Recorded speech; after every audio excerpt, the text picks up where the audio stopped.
He thought the forest had finally learned his scent. For 3 nights straight, the wind had carried him like a rumor through fir and stone, over wet moss and old bones, past claw marks on tree trunks that looked less like warnings and more like signatures. Every time he stopped, he listened until his ears hurt. Every time he slept, he kept one eye open and one hand on the knife he barely knew how to use. Now, on the 4th night, he let himself believe the quiet. The campfire caught with a reluctant pop. Orange light licked the underside of the branches, turning pine needles into black lace shadows. Sparks rose and vanished into the canopy like tiny prayers. He warmed his hands and let out a breath he didn't realize he'd been holding. Finally, he murmured to nobody, "A normal night." The forest answered with a snap, not the crackle of fire, not the settling groan of trees. This was a deliberate sound, dry twig under careful weight. His spine tightened. He didn't reach for the knife immediately. He reached for the kettle instead because he'd learned something important in the last month. Predators didn't like to be seen as predators. They liked to be seen as inevitable. He lifted the kettle slowly, as if deciding whether to make tea. His eyes swept the dark just beyond the firelight's edge. Another snap, then silence. The quiet was wrong, like a held breath. His instincts, still new, still half-human city instincts, began screaming. He swallowed and forced his voice into something steady. "If you're lost," he called, "there's enough water to share." No answer. The firelight danced, the night shifted, and then the shadows around him moved, not like one thing but like several things deciding to become visible at once. They stepped out in a crescent, orc huntresses. He had seen orcs from far away once, at the market road, tall figures in leather and iron, laughing too loud, drinking too much, trading pelts and blades like they were telling jokes. Those had been warriors and traders, surrounded by people, softened by sunlight and noise. These were not softened by anything. They were taller than him by a head or more, shoulders broad as doorway beams, skin deep green and darker in the seams of muscle. Their hair was braided tight, some with bone rings, some with steel beads that caught the firelight. They wore layered hide stitched with sinew, cloaks that smelled like rain and blood, and their weapons weren't for show: curved blades, spears, short bows with thick cords and cruel hooks. And every single one of them was hungry.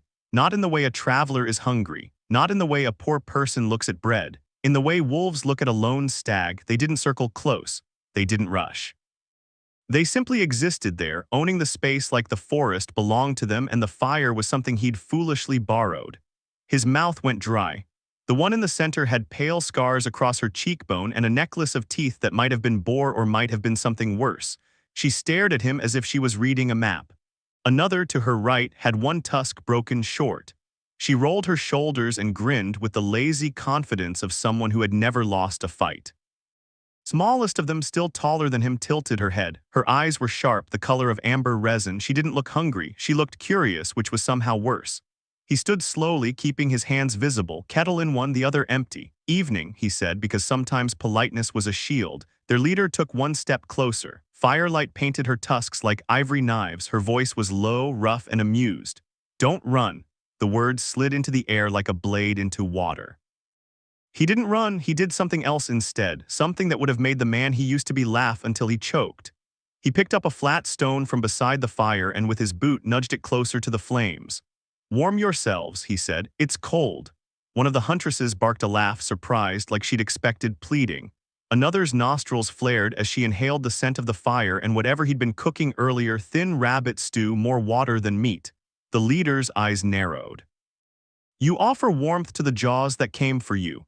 "It's either that," he said, "or I pretend I didn't see the jaws." A beat of silence. Then the broken tusk huntress stepped forward, her grin widened. "I like him." The leader didn't smile, but something in her gaze shifted, less wolf, more testing. "You're brave," she said. He almost laughed. Brave. If she could hear his heart trying to sprint out of his ribs, she'd call him anything but brave. "I'm tired," he corrected. "There's a difference." The smallest one, amber eyes, spoke for the first time. Her voice was softer but carried. "He smells like city smoke." He stiffened. "I was a smith." The huntresses exchanged glances. Orcs valued strength, yes, but they valued craft too. Iron was sacred in a way that meat could never be. The leader crouched near the edge of the firelight without actually lowering her weapon. She watched his hands. "Smith," she repeated, "and you walk alone through Blackroot Forest." "I didn't plan to." "Plans are for those with walls," the broken tusk huntress said, as if it were obvious. The leader's gaze dropped to the kettle. "What's in that?" "Water," he said, "and I can make tea."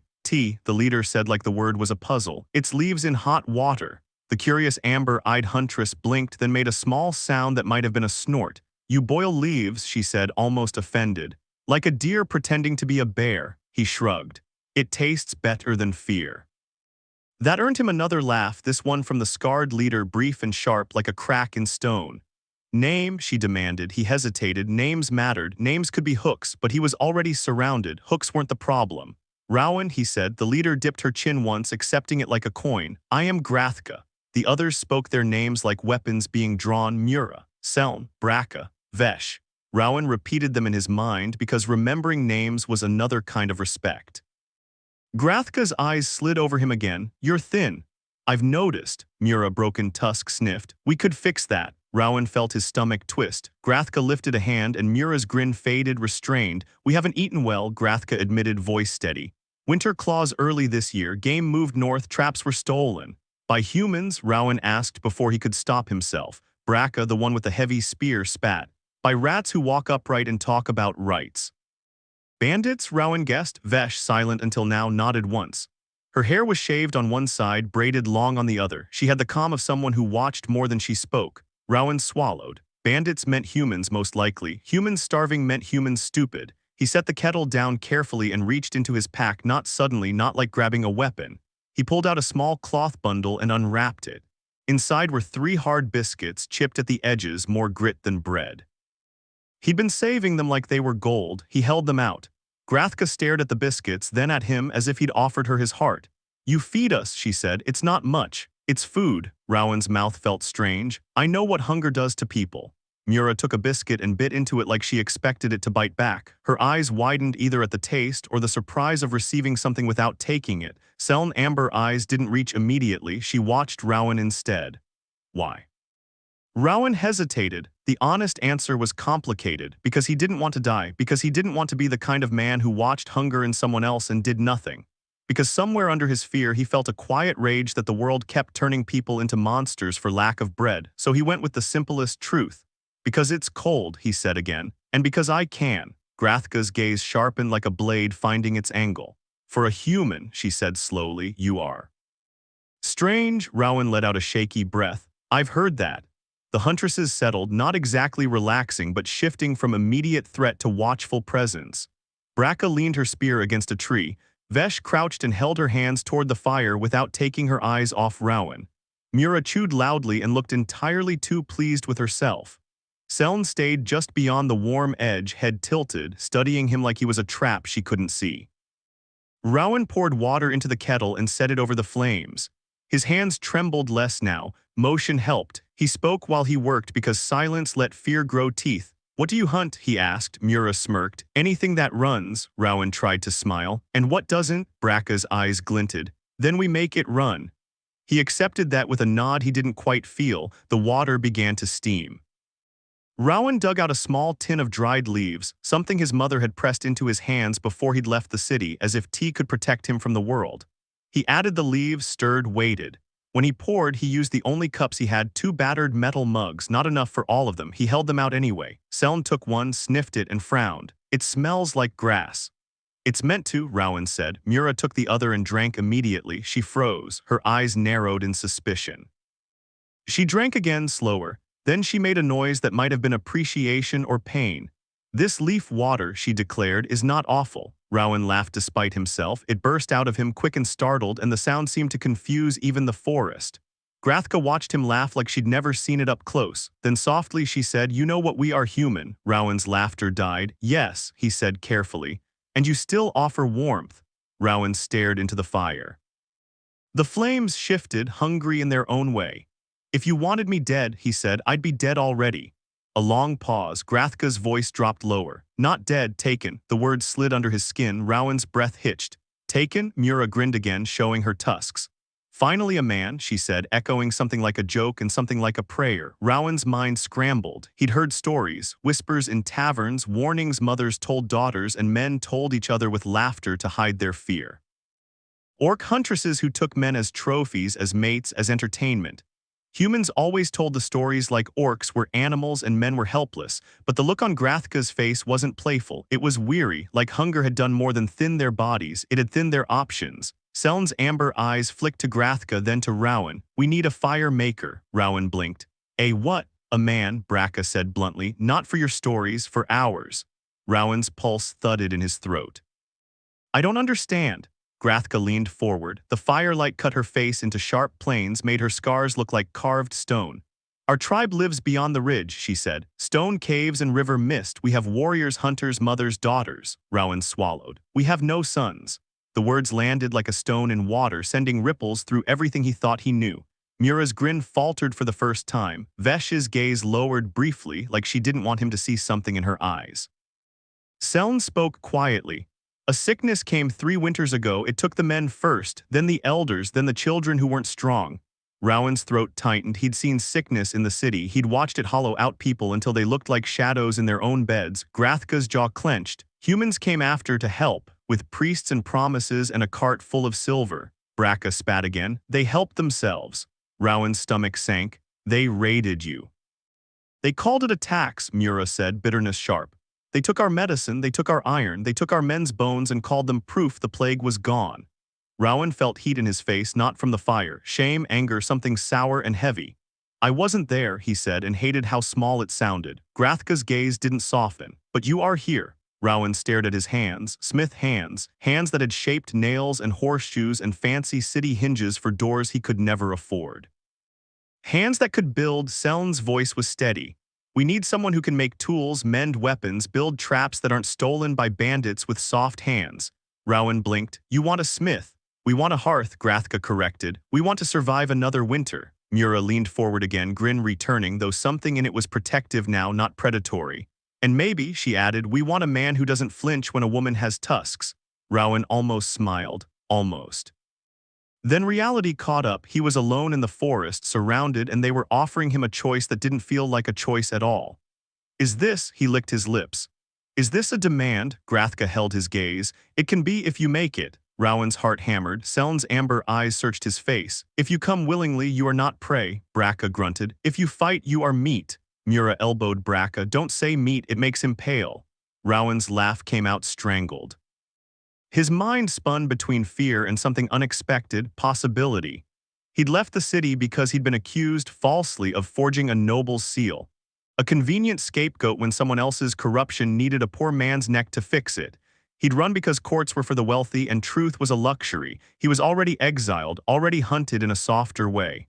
"What happens," he asked slowly, "if I say no?" Grathka's silence was answer enough. Then Vesh spoke for the first time, her voice low and rough like stone scraped smooth. "If you say no," she said, "we walk away, and you will die anyway, not by us, by the forest, by bandits, by hunger." Rowan's breath caught. It wasn't a threat, it was simple math. Grathka's gaze didn't waver. "We did not come to kill you, Rowan. We came because the forest whispered there was a man here who made fire without fear." Rowan stared at the flames, fire without fear. He'd been terrified, he still was. But he'd made the fire anyway. He looked up at them, these dangerous, hungry women with scars and weapons and empty spaces in their story where sons should have been. "If I come," he said carefully, "I'm not property." Seln's amber eyes sharpened. "Do you wish to be?" Rowan nearly choked. Mura laughed outright. "He's got spirit." Grathka raised a hand, silencing the laughter. "If you come," she said, "you will be under our protection. You will eat. You will sleep behind stone. You will have work." And Rowan's voice went tight. "And the other part?" Grathka's mouth twitched, the closest thing to a smile. "If you earn it." Rowan stared, stunned by the idea that anything here would be earned and not taken. He took a long breath. The forest seemed to lean in. "All right," he said finally, voice barely above the crackle. "I'll come." Mura whooped like she'd won a bet. Braca grinned like she'd been waiting for this moment all her life. Vesh's shoulders loosened. Seln's eyes softened by a fraction. Grathka didn't celebrate. She simply nodded once, like a commander accepting a new tool, a new risk. "Good," she said. "Then put out your fire." Rowan blinked. "Why?" Grathka's gaze flicked into the darkness beyond them. "Because you are not the only one who smells smoke." As if to prove her point, a distant howl rose, thin and hungry, not wolf, something else, something that sounded like a throat learning how to laugh. Rowan's stomach clenched. "What is that?" he whispered. Braca's grip tightened on her spear.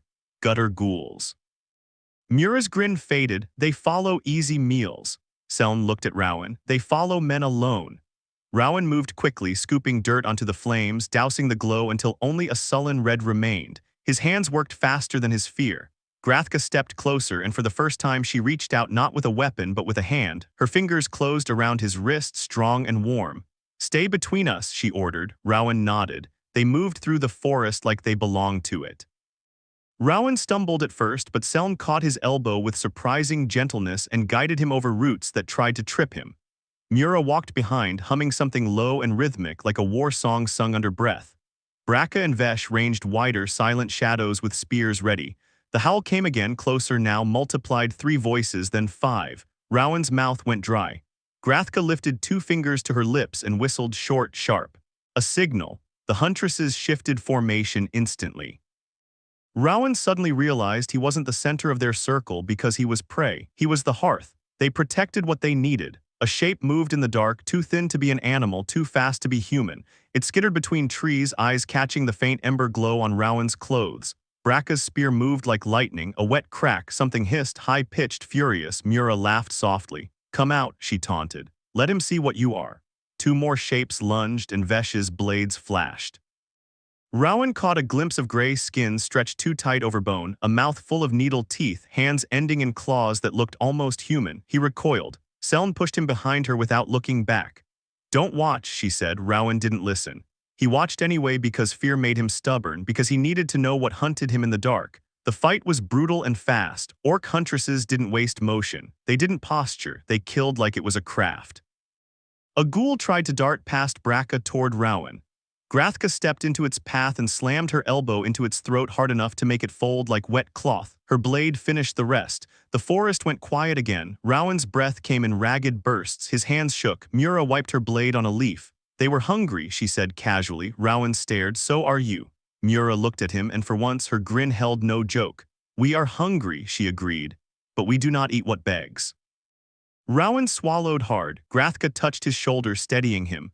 "You chose well," she said, and the words felt heavier than praise. They moved again. The forest thinned. The air grew colder, damp with river mist. The ground underfoot shifted from moss to stone. Then Rowan saw it, a ridge ahead, dark against darker sky, and beyond it a glow like low, sheltered firelight flickering behind rocks. Home. They passed between 2 standing stones carved with old marks, spirals, and jagged lines. Rowan felt something in the air change, like crossing a boundary where the forest's rules changed hands. The scent hit him first: smoke, meat, wet earth, iron. Caves opened in the ridge like mouths, not empty mouths, alive ones. He heard voices inside, deep laughter and softer murmurs, the scrape of stone, the clink of metal. Eyes watched from shadows. Orc women, many, some scarred, some young, some carrying children on their hips, their gazes sharp with suspicion and hope. Rowan's throat tightened. Grathka led him into the largest cave. It was warmer inside, the walls lined with furs, the center holding a fire pit surrounded by stones and hanging pots. The ceiling was high, smoke escaping through a natural vent. At the far side, an elder sat on a carved seat of stone, her skin darker, her tusks longer, her eyes bright with the patience of someone who'd outlived too many winters. Grathka stepped forward. "Elder Norga," she said, voice respectful. "We found him." Norga's gaze swept over Rowan like a blade checking for flaws. Rowan forced himself not to look away. "A human," Norga rumbled. "In our cave," Mura shrugged. "He was alone. We decided not to waste him." Seln shot her a look. Mura grinned unapologetically. Rowan swallowed and stepped forward carefully. He bowed, not the deep bow of nobles, but a simple lowering of head. "My name is Rowan," he said. "I'm a smith." A murmur rippled through the cave. Norga's eyes narrowed. "A smith," Rowan nodded. "I can work iron, I can repair tools, I can," he hesitated, then said the truth that mattered most. "I can make your winter less cruel." Silence. Then Norga leaned forward. "And what do you want in return, human?" Rowan opened his mouth, almost said safety, food, shelter. Those were obvious, but what he wanted most wasn't comfort, it was belonging. A place where his work mattered and his name wasn't a chain, so he said quietly, "A chance." Norga stared at him for a long time. The fire crackled. Somewhere deeper in the cave, a child giggled. Finally, the elder nodded once. "A chance," she agreed. "We can give that." Rowan's lungs loosened like he'd been holding air for years. Norga's gaze flicked to Grathka. "And the Huntresses?" Grathka's jaw tightened. "We keep him safe," Norga grunted. "And if he runs," Mura laughed, "he won't." Rowan glanced at Mura, unsure if he was amused or terrified. Norga's mouth twitched again, almost a smile. Humans run from what they don't understand. Seln stepped forward. He offered us food, she said simply, before we asked. That shifted something in the room, respect, perhaps curiosity, the kind of attention that could turn into acceptance or threat depending on how he handled it. Norga held Rowan's gaze. Then you will learn our ways, Rowan nodded, and you'll learn mine. A ripple of laughter, surprised, approving. Grathka stepped closer to Rowan and lowered her voice. You are under our protection now, she said, but protection is not softness. Rowan met her eyes. I'm not asking for softness.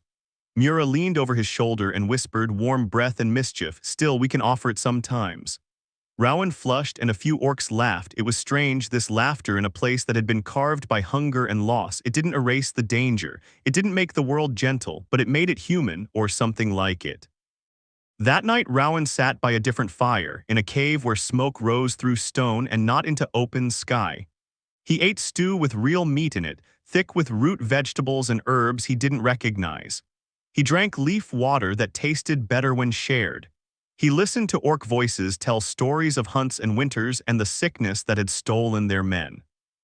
He learned that the tribe's name was the Stonehollow and that they had once traded peacefully with nearby human villages until greed turned trade into raids. Later, when the cave grew quiet and most had gone to sleep, Grathka approached him where he sat sharpening a small knife on a whetstone. You didn't run, she said. Rowan glanced up. You told me not to. Grathka's eyes softened by the smallest degree. Most humans run anyway, Rowan exhaled. I ran from the city. I'm tired of running. Grathka crouched beside him. For a moment neither spoke. The firelight painted her scars gold. Tomorrow, she said, we will show you the forge. Rowan blinked. You have a forge? Grathka's mouth curved slightly. We have iron, we have hands, we have need. Rowan's chest tightened with something that wasn't fear this time. Then I can help, he said. Grathka studied him. And what will you ask for, Rowan of the Fire? Rowan's lips twitched at the title. He glanced around the cave, at sleeping forms and hanging weapons, at the children curled in furs near their mothers, at the soot-dark ceiling. He thought of the forest outside, full of ghouls and bandits and cold. He looked back at Grathka. Truth, he said, and a place to earn my name. Grathka nodded slowly, as if sealing an agreement older than either of them. Then don't run, she repeated, softer now, not a threat but a promise. Rowan stared into the fire until the flames blurred, until his eyes burned with exhaustion and something like relief. Outside, the winter wind prowled. Somewhere in the trees, hungry things still howled, but in Stonehollow the hearth held. And for the first time in a long time, Rowan didn't feel like prey. He felt like the start of something.